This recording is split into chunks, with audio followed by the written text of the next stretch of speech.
Hello, good morning and I welcome you all to investment academy. I hope you all are doing good. My name is Anish Mukashan. स्वागत है आप सबका आज की ताज़ा खबरें में। वर्ल्ड इकोनॉमी के साथ करने वाले हैं आज की ताज़ा खबर की शुरुआत। बट बिफोर आई बिगिन एक अनाउंसमेंट करना चाहता हूँ आप सबके लिए। हैप्पी दिवाली कूपन कोड जो है तो अभी भी एक्टिव है। अगर आपने अभी तक हमारे प्रोडक्ट सब्सक्राइब नहीं किया है तो can can subscribing. Happy Diwali coupon code use करके आपको 65% तक का डिस्काउंट यहाँ पे मिल सकता है। तो आई होप इस ऑफर का लाभ आप ज़रूर उठाओगे। अब बढ़ते हैं अपने ग्लोबल न्यूज़ की तरफ, स्टार्ट करेंगे। सो फर्स्ट है कंज्यूमर कॉन्फिडेंस फॉल्स इन अक्टूबर। तो आप यहाँ पे देख सकते हो ऑन द स्क्रीन की नंबर जो है तो 94.6 का आया है in the month of October 2025 and लगातार गिरता जा रहा है। तो अब इसके पीछे के रीजंस क्या रहे हैं? तो एक तो है कि फ्यूचर जॉब प्रोस्पेक्ट्स तो वो तो थोड़े वहाँ पे पेसिमिज्म बना हुआ है and over a period of time जो अभी टैरिफ रिलेटेड भी सारी चीज़ें हमने देखी है तो उसकी वजह से भी यहाँ पे बोला जाए कि there are concerns also which are driven by higher prices across. So अब ये देखते हुए एक कंसेंसस ये भी बन रहा है specially related to this job availability etcetera. तो एक कंसेंसस ये भी बन रहा है, आप देख सकते हो कि फेड का जो रेट कट का डिसीजन है तो वहाँ पे एक्सपेक्टेशन है कि 98% चांस है कि 25 बेसिस पॉइंट्स का यहाँ पे रेट कट हो सकता है। देर आर अगेन 2% चांस की 50 बेसिस पॉइंट्स तक का भी अभी रेट कट होने के एक्सपेक्टेशंस बताए जा रहे हैं। देन बाकी अगर हम एक और इंटरेस्टिंग एक फैक्ट ये भी है कि माइक्रोसॉफ्ट एंड एप्पल अब ये सेकेंड एंड थर्ड कंपनी बन गई है to cross $4 trillion mark. Right, पहला एनवीडिया था। Current like Nvidia is 4.7 to 4.8 4.7 4.8 क्या वो $1 ट्रिलियन के आसपास ये अब मार्केट कैप बन गया है एनवीडिया का। And second is Microsoft and then comes Apple. So ये जायंट कंपनीज बन गई है very very at very near valuations to overall में बी इंडियन इकोनॉमी। देन बाकी अगर हम ओवरऑल हिस्टोरिक जो अर्निंग सीजन्स की अगर हम यहाँ बात करें स्पेशली Q3 2025 की यूएस के बारे में तो 69% ऑफ जो यूएस कंपनीज है उन्होंने जो रेवेन्यू के एक्सपेक्टेशंस है तो उसको बीट किया है, ऐसा यहाँ पे डेटा आया है। बट उसके अब उसमें भी अगर हम देखें तो जो मैग्निफिशेंट 7 स्टॉक्स है तो उनके रिजल्ट्स अभी आने बाकी है। तो देखना पड़ेगा ना, सभी सभी की नज़रें उसी पे है कि उनके रिजल्ट्स कैसे आते हैं। Are they going to beat their street expectations as well. Then Indian economy news की तरफ बढ़ते हैं तो India's index of industrial production records growth of 4% in September 2025। तो यहाँ पे आईआईपी का जो डेटा आया है तो 4% का यहाँ पे ग्रोथ रहा है। जहाँ पे अगर हम देखें तो जो स्लो डाउन है, अब ये स्लो डाउन नंबर्स बोल रहे हैं over a period of last 3 months का ये नाउ दिस जो ग्रोथ है तो दिस 3 मंथ लो पे ग्रोथ आई है प्राइमरली ड्रिवन बाय जो माइनिंग का सेगमेंट है तो वहाँ पे डिग्रोथ दिखी है ऑफ 0.4% की। बट बाकी अगर मैन्युफैक्चरिंग सेगमेंट देखें तो वहाँ पे 4.8% की ग्रोथ है। एंड इलेक्ट्रिसिटी सेगमेंट भी अगर हम यहाँ पे देखें तो 3.1% की यहाँ पे ग्रोथ रही है। एंड इसमें भी अगर मैन्युफैक्चरिंग में भी अगर हम डीप डाइव करें तो manufacturing of basic metal segment अगर आपने देखा होगा कि मेटल्स इंडेक्स जो है तो लास्ट 3-4 मंथ्स में ही 20% से बढ़ा है। सो मेटल्स अगर मैन्युफैक्चरिंग ऑफ बेसिक मेटल्स अगर हम देखें तो 12.3% की यहाँ पे ग्रोथ रही है।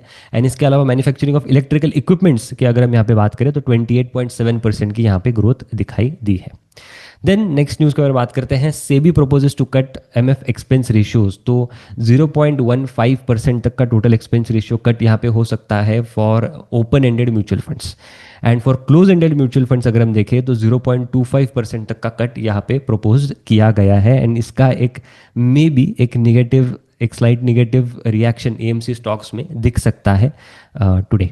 तो आप यहाँ पे देख सकते हो ऑन द स्क्रीन की for separate assets under management slab wise इन्होंने दिया है। सो अगर ओवर ऑन द नेक्स्ट 5,000 अगर हम देखें तो 5,000 crore of the daily assets तो एग्जिस्टिंग इज 1.6%। अगर हम इक्विटी ओरिएंटेड का देखें एंड 1.5% है इक्विटी ओरिएंटेड का देखें तो 1.5% तो 1.35% तक का यहाँ पे प्रपोज किया गया है। सो देखना पड़ेगा, it would be interesting to watch कि कैसा रिएक्शन यहाँ पे एएमसी स्टॉक्स का होता है। देन स्टॉक स्पेसिफिक न्यूज़ की तरफ बढ़ते हैं। स्टॉक स्पेसिफिक न्यूज़ में रिजल्ट्स के बारे में बात करते हैं। सबसे पहला रिजल्ट है टीवीएस मोटर्स Q2 FY26 के इनके भी रिजल्ट्स आए हैं तो 25.5% का इनका रेवेन्यू ग्रोथ रहा है। आप यहाँ पे देख सकते हो on the screen. EBITDA is up by 30.6% से मार्जिन्स यहाँ पे इंक्रीज हुए हैं on a YY basis and sequentially as well. Then PAT अगर हम देखें तो 43% का यहाँ पे पैट में भी जंप है। इसमें भी सेगमेंट वाइज इनके 2 सेगमेंट्स हैं, एक तो है ऑटो सेगमेंट एंड थोड़ा फाइनेंशियल डिवीजन भी है इनका। तो ऑटो सेगमेंट अगर हम यहाँ पे देखें तो 28% का वहाँ पे ग्रोथ इनका आया है। देन वॉल्यूम आप देख सकते हो ऑन द स्क्रीन, ये वॉल्यूम अगर हम बात करें टोटल वॉल्यूम इनका जो है तो 23% का यहाँ पे जंप है। मोटरसाइकिल्स इसमें अगर हम देखें तो 20% का जंप है। स्कूटर्स का वॉल्यूम बढ़ा है 30% से। मोपेड्स फ्लैट ही रहे, 2% का यहाँ पे जस्ट जंप है। Three wheelers are up by 39% and EV अगर हम यहाँ पे देखें तो 7% का ही जंप है। अब यहाँ पे चैलेंजेस रहे हैं ईवी के सेगमेंट में, जो कि और एक्सपेक्टेड है कि चैलेंजेस रहेंगे in the short to medium term about the magnet availability. तो इस वजह से ईवी के रिलेटेड थोड़ी बहुत स्लो ग्रोथ यहाँ पे दिखी है। देन नेक्स्ट श्री सीमेंट्स के बारे में बात करते हैं। इनके भी Q2 FY26 के रिजल्ट्स आए हैं। ओवरऑल अगर आप देखो तो वाई वाई बेसिस पे अच्छे खासे नंबर्स उन्होंने पोस्ट किए हैं। 15% जंप दिखा है on Y Y basis in terms of revenue. EBITDA is up by 44% से। अब रेवेन्यू जो बढ़ा है तो रेवेन्यू बढ़ने के पीछे रीजंस यही कि वॉल्यूम जो है तो 6.8% का यहाँ पे जंप दिखा है, but apart from that premium जो प्रोडक्ट्स है तो उसका मिक्स भी यहाँ पे बढ़ा है। 21.1% का प्रीमियम मिक्स रहा है of total trade volume, vis a vis 14.9% of premium mix in the base quarter last year. तो यहाँ पे प्रीमियम मिक्स बढ़ने की वजह से रेवेन्यू में भी यहाँ पे थोड़ा जंप दिखा है, अपार्ट फ्रॉम दैट मार्जिन्स में भी इनको यहाँ पे बूस्ट मिला है। इसके अलावा जो है तो cost cutting initiatives and operational efficiency की वजह से भी यहाँ पे मार्जिन्स यहाँ पे बढ़े हैं। यूएई ऑपरेशंस अगर हम यहाँ पे देखें तो यहाँ पे 34% का इनका वॉल्यूम ग्रोथ दिखा है। एंड अपार्ट फ्रॉम दैट जो जीएसटी रिलेटेड जो कमेंट्री है तो वहाँ पे मैनेजमेंट ने कहा है कि अपार्ट मतलब ये जो बेनिफिट है तो वो पास ऑन किया है इन्होंने to the customers, but apart from that जो जीएसटी रेट रैशनलाइजेशन हुआ है and plus there is this stable inflation now, right. Inflation अभी काफ़ी स्टेबल है, excluding gold if you see 3.5% का इन्फ्लेशन है। तो ये आने वाले कुछ पीरियड में इकोनॉमिक मोमेंटम यहाँ पे बन सकता है एंड उसका बेनिफिट इनको मिल सकता है, ऐसा मैनेजमेंट ने कहा है। देन नेक्स्ट न्यूज़ के बारे में बात करते हैं। कार ट्रेड Q2 FY26 के इनके भी रिजल्ट्स आए हैं तो आप देख सकते हो स्क्रीन 25% ओवरऑल रेवेन्यू बढ़ा है, ड्रिवन बाय कंज्यूमर सेगमेंट। 37% की यहाँ पे ग्रोथ है। OLX इज अप बाय 17%, जहाँ पे OLX में 17% की यहाँ पे रेवेन्यू ग्रोथ इन्होंने क्लॉक की है। सेगमेंट रिजल्ट्स अगर हम देखें तो इज बेसिकली एबिटडा 73% की यहाँ पे जंप है, primarily driven again by consumer and OLX as well 60% का यहाँ पे जंप है। तो OLX के मार्जिन रीच एट रफली 30% पे।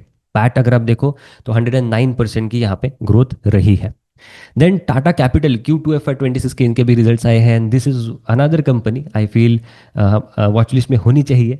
रिजल्ट्स बढ़िया रहे, आप देख सकते हो ऑन द स्क्रीन की 22% की इनकी AUM ग्रोथ रही है। Now this is excluding Tata Motors finance जो एक्विजिशन हुआ है recently, this is excluding those numbers, तो ये कंपैरिजन के लिए ईजी है। तो 22% AUM ग्रोथ रही है। बट जस्ट एक नंबर जो कंसर्निंग है यहाँ पे कि लोन लॉसेस एंड प्रोविजनिंग, तो वो यहाँ पे 62% बढ़ा है on a Y basis, right. And इसके अलावा अगर हम पैट देखें एक्सक्लूडिंग जो नॉन रिकरिंग आइटम्स तो 33% की वहाँ पे भी जंप दिखी है। ROE नंबर अगर हम यहाँ पे देखें तो ROE नंबर भी यहाँ पे बढ़ा है, बट ROE नंबर आगे आने वाले पीरियड में थोड़ा बहुत यहाँ पे स्ट्रेस रह सकता है, प्राइमरली बिकॉज अभी रिसेंटली IPO हुआ है तो उसके प्रोसीड्स डिप्लॉय करने के बाद एंड देन ग्रोथ लाना इज थोड़ा बहुत यहाँ पे इस वजह से ROE पे यहाँ पे इम्पैक्ट हो सकता है। बट 3 ईयर जो गाइडेंस है आप यहाँ पे देख सकते हो, 3 ईयर गाइडेंस इन्होंने दिया है including, now this is including motor finance, 23 to 25% AUM ये यहाँ पे बोल रहे हैं। Cost to income 33 to 34%, credit cost less than 1%, NPA less than 1%। PAT क्या अगर दे आर सिंग 30% का क्या अगर हो सकता है in the next 3 years, this is the guidance they have given. 17 to 18% का ROE they are expecting. Now these numbers, ये जो नंबर्स है, these are pretty close to what Bajaj finance guides, right. And currently अगर हम इस company का PB देखें तो 3.5 के आसपास इसका PB होता है। नाउ कंसिडरिंग टाटा का नाम इवन बजाज में बजाज का नाम है तो I would not be surprise कि आने वाले कुछ सालों में मे भी इसको भी बजाज फाइनेंस का PB मिले जब ये एग्जीक्यूशन करेंगे। क्रेडिट एक्सिस ग्रामीण के बारे में बात करते हैं। Q2 FY26 के इनके भी रिजल्ट्स यहाँ पे आए हैं। GLP दैट इज जो ग्रॉस लोन पोर्टफोलियो तो वो 3.1% से अप है, but disbursements are up by 33% on a Y basis. 5,332 crore के यहाँ पे डिसबर्समेंट्स इन्होंने किए हैं। देन बाकी आप रिजल्ट्स भी देख सकते हो कि जैसे इनकी जो most important quarter on quarter अगर हम देखें तो सिक्वेंशियली इनकी जो प्रोविजनिंग है तो वो यहाँ पे घटी है, 8.1% का यहाँ पे डिप है। तो ओवरऑल माइक्रो फाइनेंसिंग में अगर मैं आपको बताऊँ, माइक्रो फाइनेंसिंग में स्ट्रेस धीरे धीरे यहाँ पे कम हो रहा है, कलेक्शंस एफिशिएंसी यहाँ पे बढ़ रही है।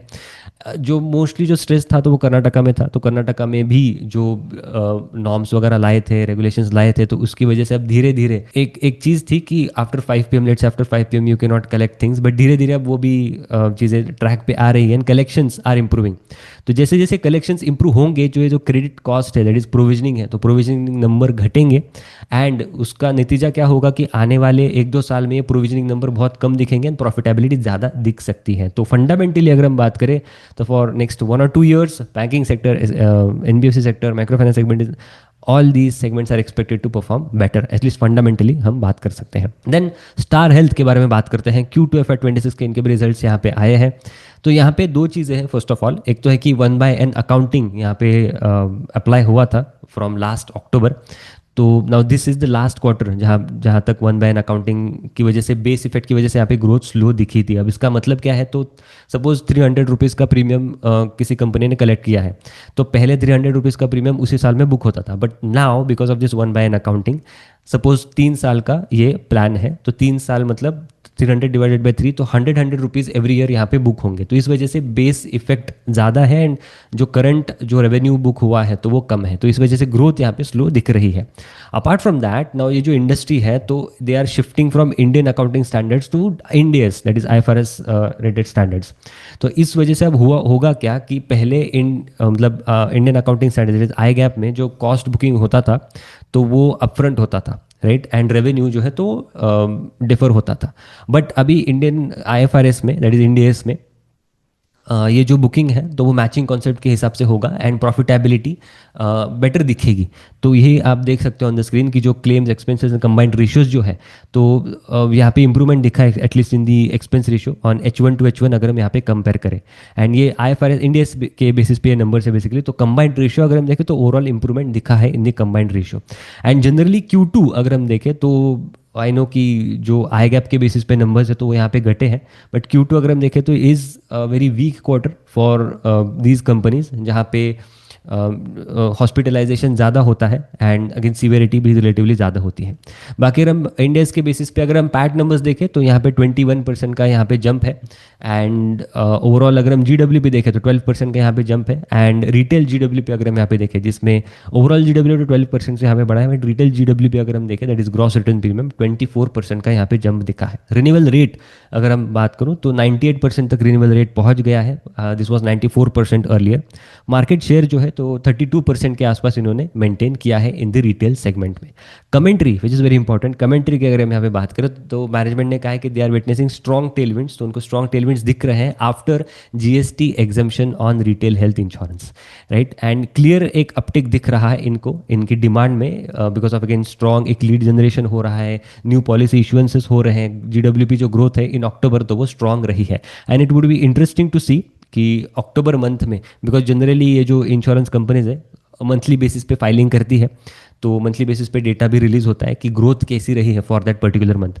तो फर्स्ट वीक ऑफ नवंबर में ये पता चल जाएगा कि इनकी ग्रोथ कैसी रही है। देन जिंदाल स्टील के बारे में बात करते हैं। Q2 FY 2026 के इनके भी रिजल्ट्स यहाँ पे आए हैं। तो ओवरऑल अगर हम प्रोडक्शन एंड सेल्स वॉल्यूम देखें तो फ्लैट रहा है। EBITDA मार्जिन यहाँ पे थोड़ी रिजल्ट्स में प्रेशर रहा है, अगेन यहाँ पे प्राइसिंग के प्रेशर्स रहे हैं, बट कैपेसिटी एडिशंस यहाँ पे बहुत ज़्यादा हुए हैं ड्यूरिंग द पीरियड।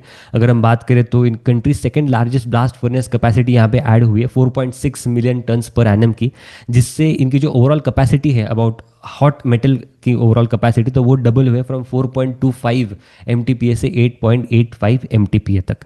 देन बाकी जो इनकी कैपेसिटी है रिलेटेड बेसिक ऑक्सीजन फर्नेस, तो वहाँ पे भी 3 MTPA की कैपेसिटी इन्होंने ऐड की है, जहाँ से क्रूड स्टील कैपेसिटी इंक्रीज हुआ है to 6 MTPA, from 6 MTPA to 9 MTPA। So capacity additions across the board, आप नाल्को देख लो, आप हिंडाल्को देख लो, they are also doing high capex. So across the board every metals company is doing capex. So इस वजह से मेटल इंडेक्स में भी यहाँ पे बढ़त दिखी है। प्रीमियर एनर्जीज फटाक से इनके भी रिजल्ट्स यहाँ पे देख सकते हैं आप, तो 20% का यहाँ पे रेवेन्यू जंप यहाँ पे आया है। मार्जिन हैव एक्सपांडेड, 58% का यहाँ पे EBITDA ग्रोथ आया है, 72% का यहाँ पे इनका पैट ग्रोथ दिखा है। बाकी ऑर्डर बुक इनका जो है तो काफ़ी robust order book, new bookings हुए हैं 6,400 करोड़ के न्यू ऑर्डर बुकिंग हुए हैं। Current order book stands eight 13,200 crore के आसपास। देन प्रोडक्शन भी अगर आप देखो तो मॉड्यूल्स का प्रोडक्शन जो है तो 961 मेगावाट तक पहुंच गया इन Q2 FY 2026 में। Capacity stands at 79%, that is capacity utilisation 79%। Then lastly एक क्वेश्चन था कमेंट सेक्शन में about Ujjivan small finance bank. मैंने वीडियो किया था I think HDFC IDFC first bank का, तो उसमें एक क्वेश्चन था कि उज्जीवन स्मॉल फाइनेंस बैंक में क्या लगता है सो ब्रॉडली अगर मैं पहले बैंकिंग सेक्टर के बारे में बात करूँ, तो ओवरऑल एज आई सेड कि banks are expected to grow and do good in next 1 or 2 years, primarily because credit cost यहाँ पे कम होगी एंड अगेन पिकअप भी दिखेगा। जैसे जैसे जीएसटी रिफॉर्म्स आए हैं तो उसका भी यहाँ पे इम्पैक्ट दिखेगा। देन अपार्ट फ्रॉम दैट एक पिकअप भी दिखेगा बिकॉज अभी एक अच्छा खासा बेस बन गया है FY 2025 के बाद, तो उसका भी यहाँ पे इम्पैक्ट रहेगा। तो प्रॉफिटेबिलिटी में यहाँ पे बूस्ट होने के एक्सपेक्टेशंस है। अपार्ट फ्रॉम दैट उज्जीवन के रिलेटेड अगर हम बात करें तो ये जो सारी जो स्मॉल फाइनेंस बैंक है, ऑल्सो जो माइक्रो फाइनेंस जो लेंडर्स है, तो वो धीरे धीरे अब सिक्योर्ड मिक्स की तरफ ज़्यादा बढ़ रहे हैं एंड सिमिलर ट्रेंड उज्जीवन में भी दिखा गया है। तो सिक्योर्ड बुक अगर उज्जीवन की देखें तो Q2 FY 2026 में 53% का यहाँ पे जंप दिखा है एंड प्राइमरली लेड बाय जो मॉर्गेजेस है, गोल्ड लोन्स है, तो इस वजह से यहाँ पे जंप दिखा है। इनके जो नेट GNPA नंबर्स है, इवन जो प्रोविजनिंग है, तो वो भी यहाँ पे कम हुई है। तो इट इज़ अगेन एक्सपेक्टेड कि ओवरऑल बैंकिंग सेक्टर अगर अच्छा करता है तो again this bank is also expected है कि ये अच्छा कर सकती है। So this was it. I hope ये वीडियो आपको अच्छा लगा होगा। ऐसे और वीडियोस के लिए हमारे चैनल पे बने, लाइक करना, शेयर करना, सब्सक्राइब करना मत भूलना। मिले अगले वीडियो में। Thank you so much.